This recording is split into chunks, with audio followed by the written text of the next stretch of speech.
Yes, I know who you are, and you know who I am. I was given the name Iceheart. Isel, but I earned the name Iceheart.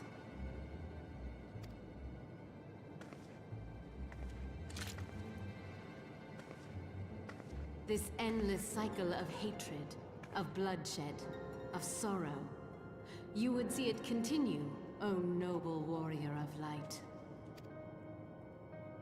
I would not. I will not. I will bring an end to this war between dragon and man, no matter the cost. The war between dragon and men. Okay. In time, you will come to understand that what we do for the greater good. For Eorzea, for Hydaelyn. Hydaelyn.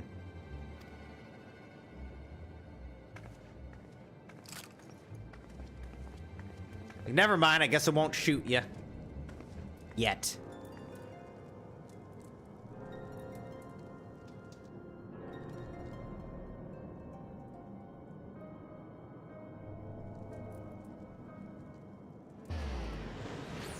And she's gone, apparently. There's, like, the summoning crystal.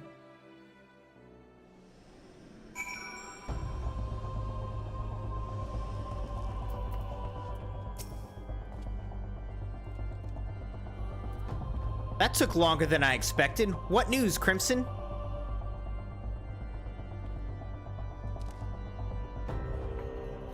So Iceheart is but a pseudonym? Not that it matters. That she managed to escape is regrettable, but from your description of that beast, you did well to come as close as you did. In any case, now that you've cleared a path, the Temple Knights can begin to survey the tunnels in earnest. Mayhap they will even find a route past the ice wall. Wouldn't that do wonders for their fight against the heretics? The Crystal Braves would certainly share the credit for it, too. 12 be praised, Crimson. We may yet turn the situation to our advantage. Assuming we stop Iceheart before she summons Shiva, of course. Needless to say, our fellow Scions have not been idle. Minfilia and Urianger have been busy perusing the archives of House Fortemps, gathering what information they can on Shiva. Which reminds me, if you were intending to trudge back to Camp Dragonhead to report on the day's events, don't. The antecedent should be here any minute. I can only assume some people enjoy subjecting themselves to this cold. Ugh.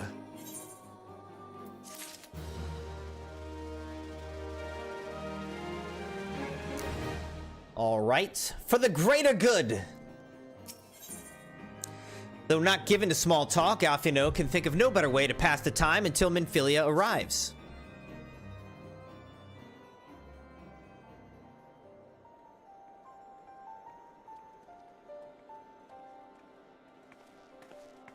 Oh, look, she's got like a little cloak and everything. Antecedent, you come to us straight from the archives of House Fortemps. I trust your time there proved fruitful. Would that it had. Urianger and I scoured countless texts, but what we found was of questionable veracity. Accounts of Shiva's life and deeds are sparse and contradictory, only agreeing upon one point. She lay down with the dragon, the gravest of all sins according to the Ishgardian faith. Yet in the eyes of Iceheart's followers, this was a holy act, the blessed union of man and dragon. How such a thing could even be possible is quite another question. Suffice it to say, I very much doubt that we will find a useful answer in the archives of House Fortemps. Much knowledge has been lost over the centuries, though in this case one wonders if it is by circumstance or design. You said that Iceheart took a moment to plead her case prior to escaping, did you not? Viewed without prejudice, most would agree that bringing an end to an endless war serves the greater good. I think Sir Aymeric might take issue with her methods.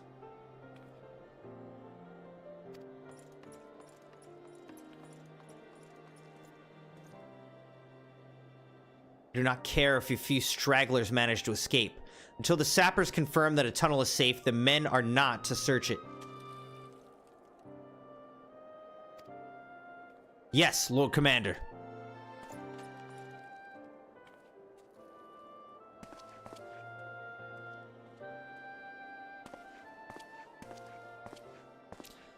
You pursue your foes with less zeal than I had expected, Sir Amaric. Lest you misunderstand, I do not deny that our enemy has given us good reason to be prudent. I merely meant, you being a man of faith, that I'd expected a certain single-mindedness. After all, was it not by the will of Halone that your ancestors came to this land? Why they took up arms against the Dravanians? What would they have done in your position, I wonder?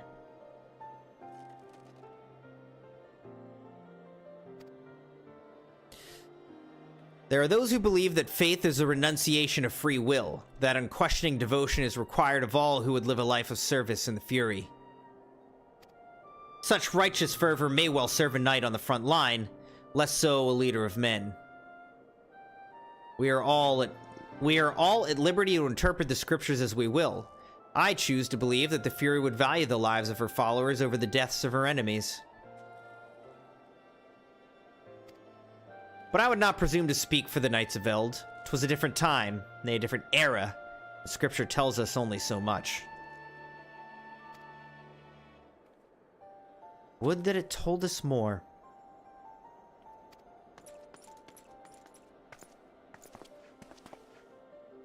It's got like greenish hair.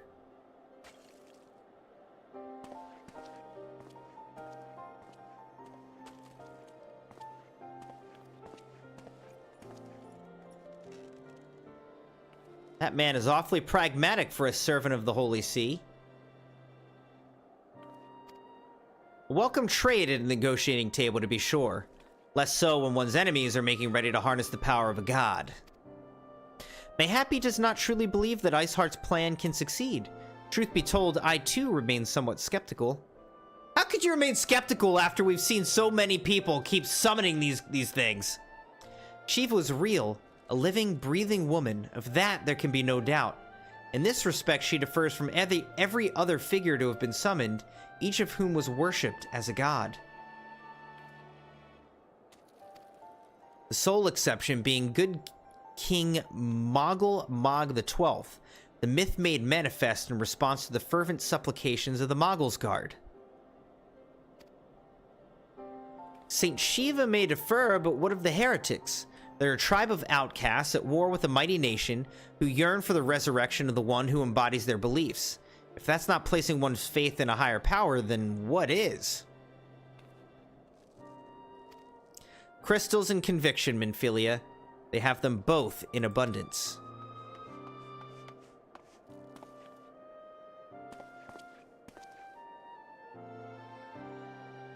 Can that truly be all that's required?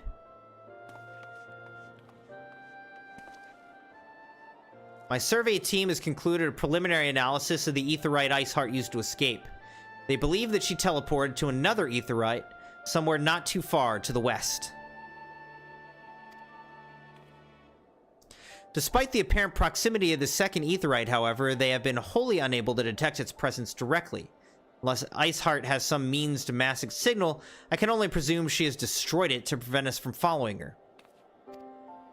Without the means of teleport as she did, we have no choice but to search for an alternate route, most likely a tunnel, assuming one exists.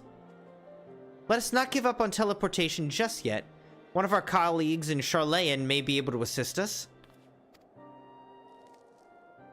I pray that you're right. I dare not think how long it will take us to survey the entire tunnel system.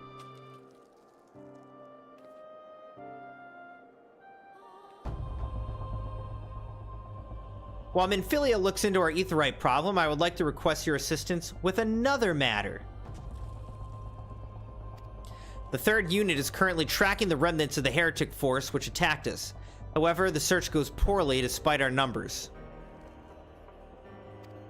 Querthus is vast, and Iceheart's followers know the terrain far better than we. Your knowledge of this region may serve to hasten the process. The sooner we capture Iceheart's followers, the sooner we can press them for their leader's whereabouts. Also, though it's admittedly a selfish request, I feel that my braves would benefit immensely from working alongside you. While we have our share of veterans, we also have more than a few less experienced recruits, many of whom look up to you, in case you were not aware.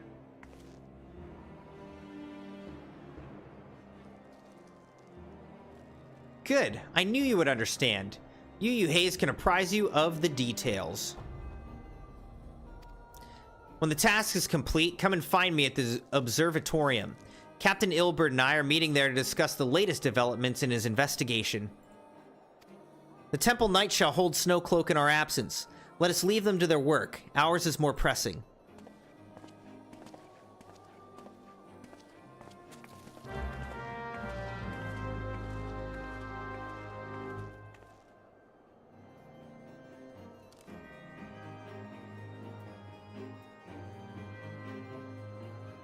All right. Speak with Yuyuhace. It's right here. There you are, Crimson. Commander Leveleur instructed me to wait for you. Your assistance is most welcome, believe me. Most of the Third hail from Ul'dah, and for a man accustomed to feel the sand beneath his boots, the crunch of snow can be rather disconcerting. But to the matter at hand, nary a moment ago I received word that the heretics we seek have been spotted making for Danafin Pass. My braves are already in pursuit, and I should be grateful if you would join them. I myself shall be taking part in the hunt. Never let it be said that I do not earn my coin. Pursue the heretics toward Danafin Pass. All right, where's that? That's over here. All right.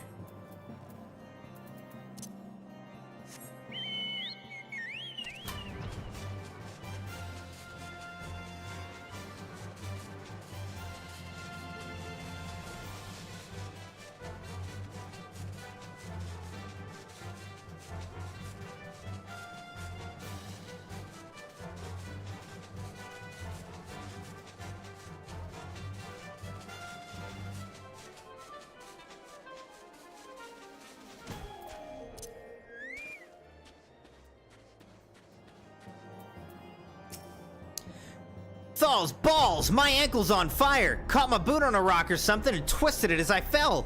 The others went on ahead through Danafin Pass. Hurry and you might catch up.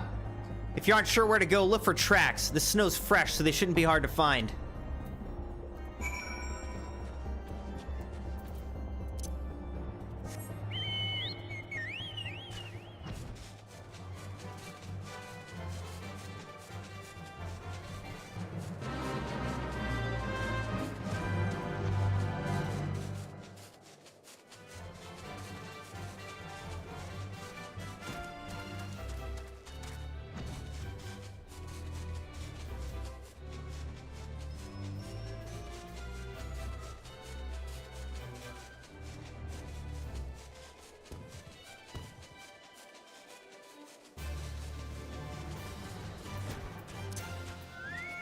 Alright, Fresh Prince. The Fresh Prince of Bel-Air. The tracks lead southeast.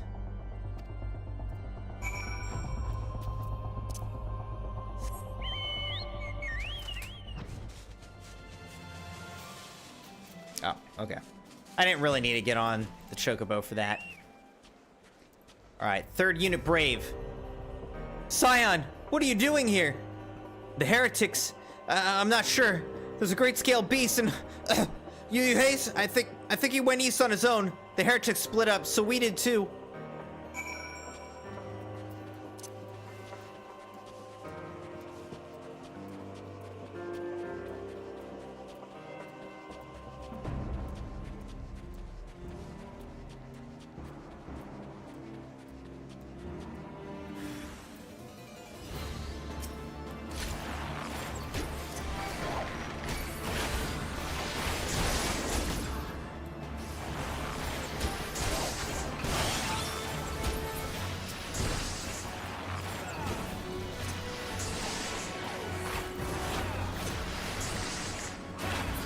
Get wrecked, hateful Harrier.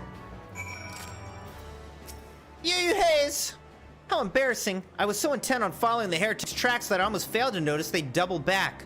Almost, mind you. One tried to sneak up behind me and got a knife in the gut for his troubles. I thought myself alone, so I started searching the dead man's knapsack for anything of interest, and lo and behold, before his friends found me, I came upon this.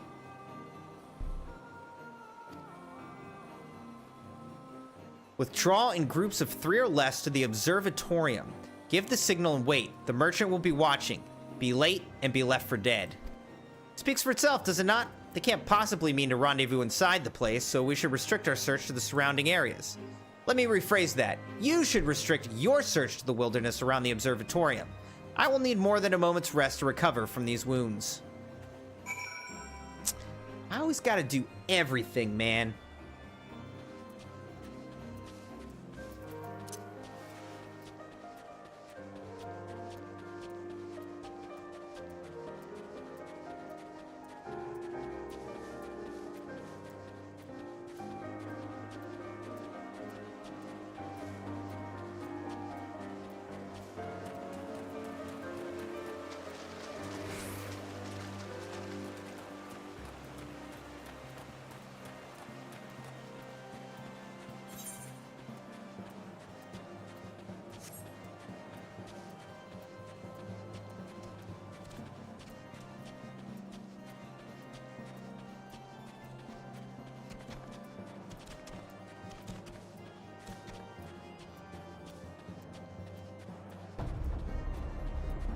Suspicious Querthin.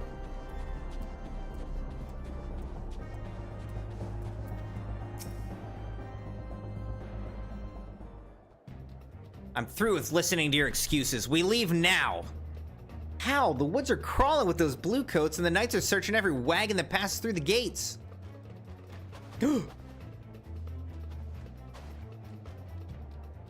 Well, stay with him then if you think you'll fare any better. Now, there's no need for that. There are places like this in my homeland, sacred snow-capped peaks where blood must not be shed. Yet your lands ever thirst for the blood of the fallen, and by your deeds it is drunk deep. No, I have done no wrong. None but meet in secret with heretics. Deny it all you will. We shall have the truth from you yet. Inquisitors are not the only ones skilled in the art of interrogation. Damn it all.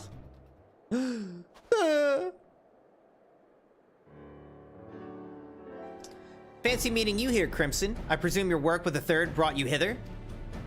What a tangled web. Lest you wonder, we came not for the heretics, but for the merchant who has been conspiring with them. It came to our attention during the course of our investigation into the Ivy. It beggars belief, I know, but it seems our favorite Garlean spy may have been providing assistance to Iceheart. Were it not for the efforts of Lady Yugiri and her shinobi, we might never have discovered this connection. Master Alphino is too kind. I fear my people and I have done little to aid your search for this spy. We long to strike back against the Empire and weaken their influence in this land to prevent the tragedy which befell Doma from reoccurring. The days ahead and the work they promise will require a very particular set of skills. Skills which I am fortunate enough to possess. If you will allow it, I would accompany you until the investigation is complete. That is a most generous offer, Lady Yugiri, and one which I gladly accept. Thank you. Though I may disappear for a time, know that I shall never be far, and shall always be watching. A comforting thought. Come, Crimson, let us wait inside for Captain Ilberd to return and deliver his report.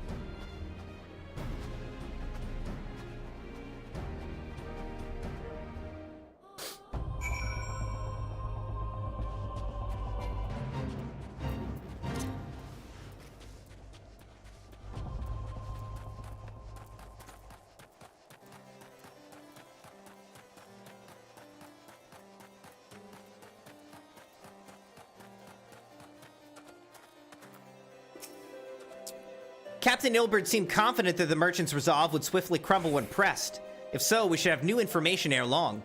As to whether it will bring us any closer to learning the Ivy's identity, I would rather not say.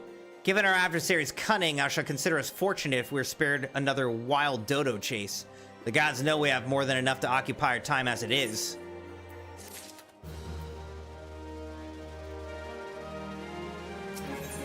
A wild dodo chase. Tendrils of intrigue. Alphino is eager to hear Ilberd's report on the Ivy.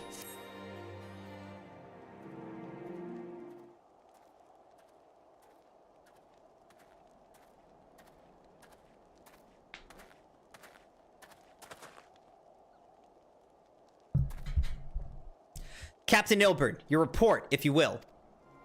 Aye, Commander. Firstly, with regard to the heretic we captured, I regret to say that the man can tell us naught that we did not already know of Shiva. We've since handed him over to the Ishgardian authorities. Henceforth, the Holy See will pursue the matter independently. Our inquiries concerning the Ivy, however, have proven more fruitful. We've ascertained the channel by which the heretics acquired their information on the shipment routes. Go on. You will recall the flame we first identified as being in the Ivy's employ. From him, we were able to trace a trail of conspirators, each taking us closer to his master. Alas, the trail came to an abrupt end. Fearing that the investigation had been compromised, we took the necessary step of detaining all suspected of conspiracy. There were 5 on our list, including a flame stationed at Revenant's Toll. The man's primary duty was to keep an inventory of donations from abroad, particulars of which he would share with benefactors, thereby ensuring the needs did not go unfilled. By virtue of his role, he was privy to the details of all shipments bound for the settlement. Needless to say, that included those originating from House Fortin. He knew the precise route to the caravan would take, and he sold that information to a merchant. I think I can guess which one. None other. With a little encouragement, he soon confessed to knowingly aiding and abetting the heretics. Well, that is one mystery solved, at least. But what of the Ivy? Are we any closer to prizing off his mask? I dare say we are, Commander. A relentless pursuit has forced him to commit a grave error. In a desperate bid to cover his tracks, the Ivy resorted to exercising certain administrative powers available only to high-ranking members of the Immortal Flames.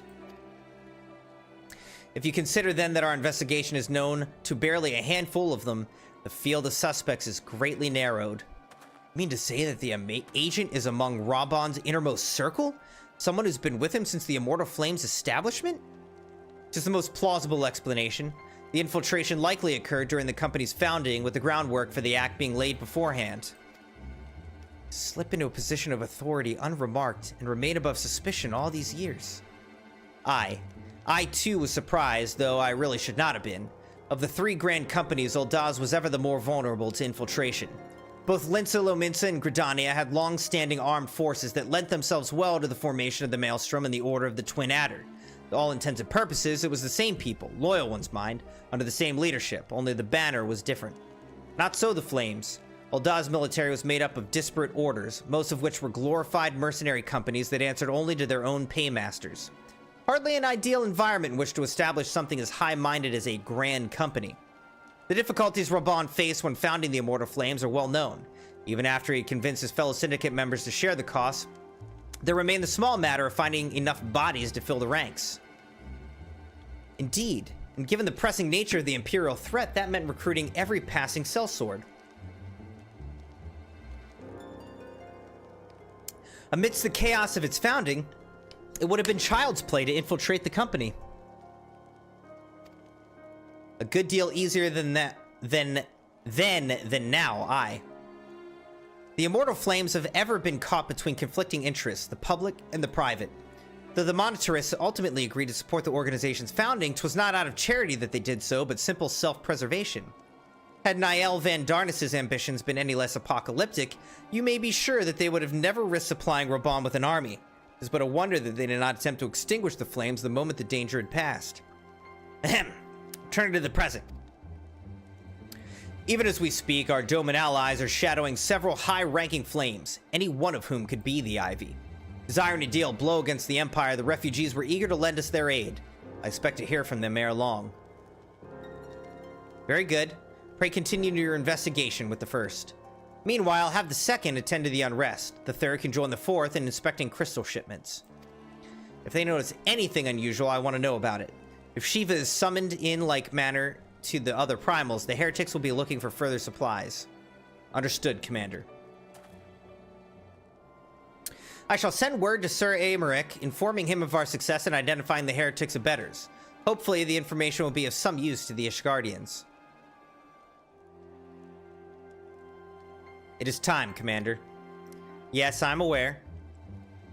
An emergency council of the Alliance leadership has been called. There have been developments in Garlemald, it would seem. As Commander of the Crystal Braves, my presence has been requested. I would have you accompany me, Crimson. As the realm's stoutest champion, 'tis only meet that you be present for the discussion. Oh, and the antecedent's already given her consent, lest you worry.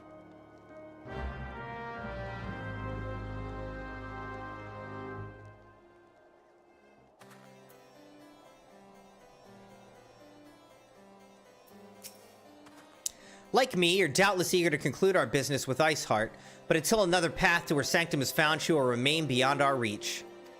Minfilia and the Archons are sparing no effort to secure an alternate route. Until such time as they succeed, I suggest we give some thought to the realm's other problems. I shall go on ahead to Gridania in readiness for the coming council. Meet me at Nafika's altar, and we shall make our way to the Lotus Stand together.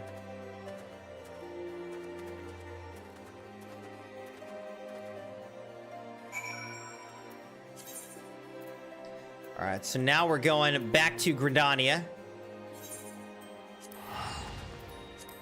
My hometown!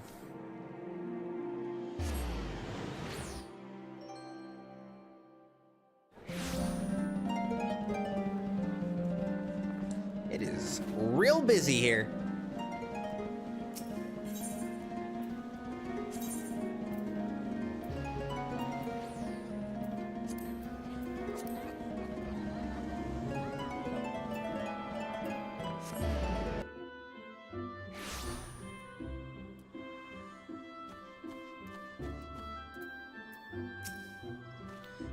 My thanks for coming, Crimson.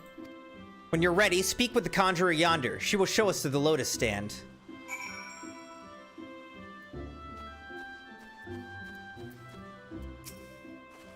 These snowmen look like... nah. Meh. Nah. The Alliance leaders await you at the Lotus Stand. Will you be joining them now? Yes.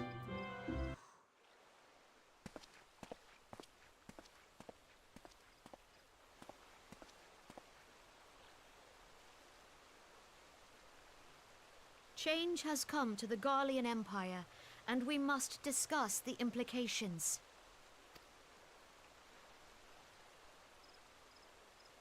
The rumors are true, then? The War of Succession is ended? Night, Jeremiah. Have a good one, man, and hopefully I'll see you on Friday for some more Poppy playtime, dude. It is.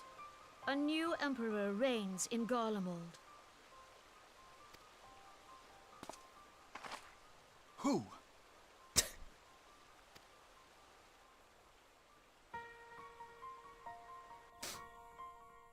Thanks, Jerry.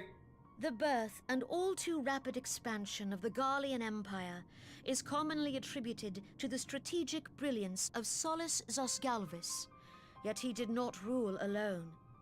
Several members of the royal household also distinguished themselves during his reign.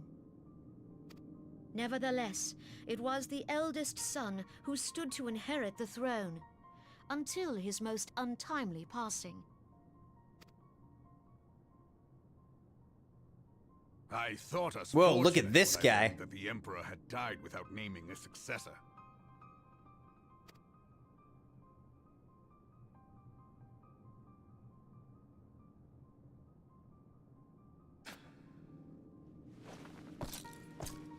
Just spit on that guy's The casket. Garlean Empire had died with him.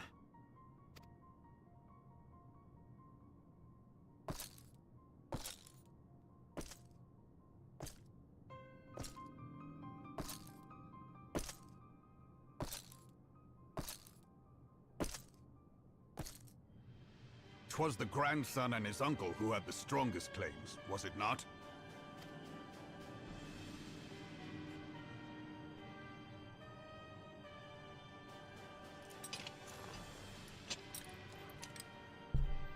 This guy is epic, man. Yet claims count for little without the power to assert them. High Legatus Varus Ye Galvus is a respected military leader. Not so his uncle.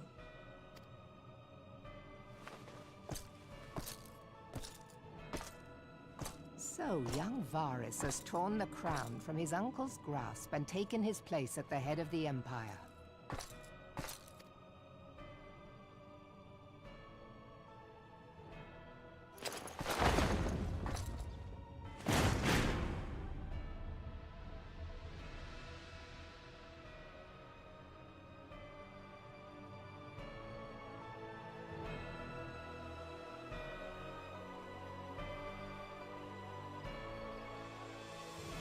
Given the troubled nature of his succession, the new emperor will require time to seal his grip on power.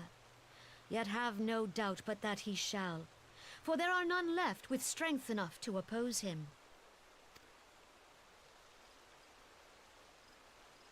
Since the success of Operation Archon, the remnants of the 14th Legion and the forces occupying Alamigo have done naught but fortify their positions. But you can be sure they'll be ready to march on us again, if their Emperor gives the word. When, not if. They say this Varus was so set upon Eorzean annexation that he spoke out against the Meteor Project. Plainly, the new Emperor's intentions are of great concern to us all.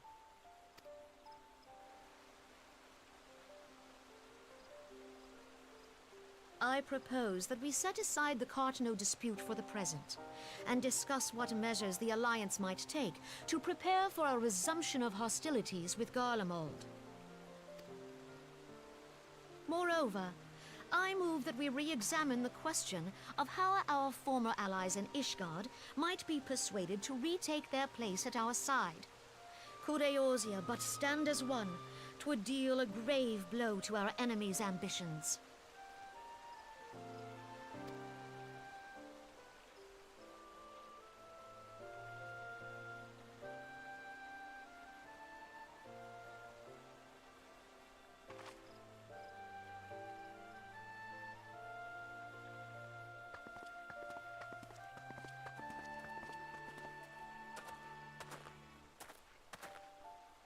Well, I suppose we should be grateful that they have finally acknowledged the inevitability of Imperial attack.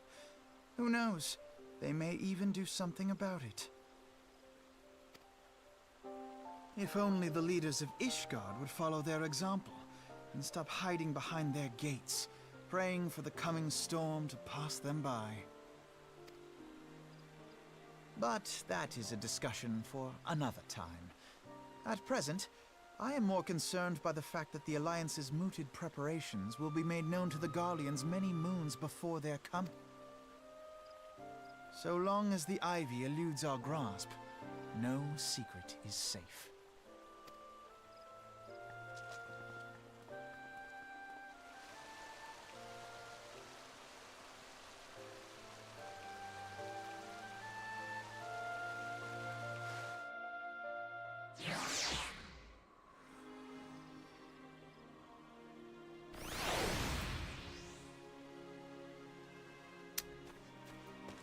See what Alphino says?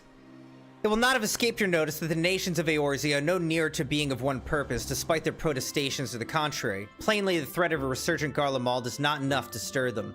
And the reason for this? Deep-rooted mistrust amongst the citizenry. The nation's leaders can come to all the understandings they like, but their unity means little and less to the common folk. Take the Lominsons, for instance. Though Admiral Merylwib outlawed piracy over a decade ago, foreigners still picture the nation as a haven for grog-swilling, wooden-legged cutthroats. In likewise, the Gridanians are marked as hermits who talk to trees, and the Aldan scorned as swindlers who worship coin. Not that such sentiments are entirely without grounds, of course. Take that pillar of Uldan society, Teleji Aladeji, for example. That's beside the point. The fact is that people are wary of outsiders, whether they have cause to be or not. On that basis, one could argue that the conflict at Cartano is a necessary evil. Each nation has its own warmongering faction that advocates the acquisition of Omega. In order to placate them, we present them something resembling warfare and thereby curb their appetite for full-scale conflict. But enough idle musing. Let us speak of a more pressing matter, the Ivy. Since we spoke of the Observatorium, Captain Ilbert has further shortened his list of suspects. By happy coincidence, the one he deems the most likely candidate is lately coming to Gridania. The hunt nears its end, Crimson. All that remains is to corner our quarry. Seek out Ilbert near the Adder's Nest. He will give you the particulars.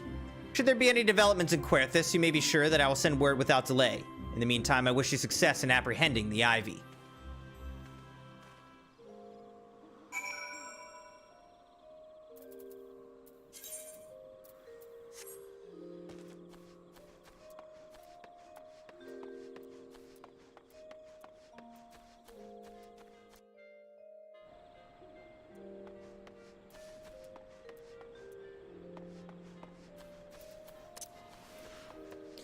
Christmas time in Gridania.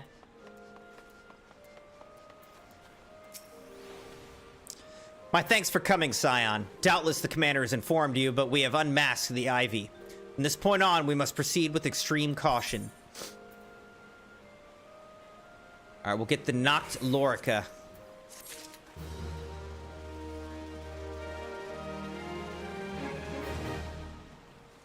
Alright, so the next would be Chasing Ivy.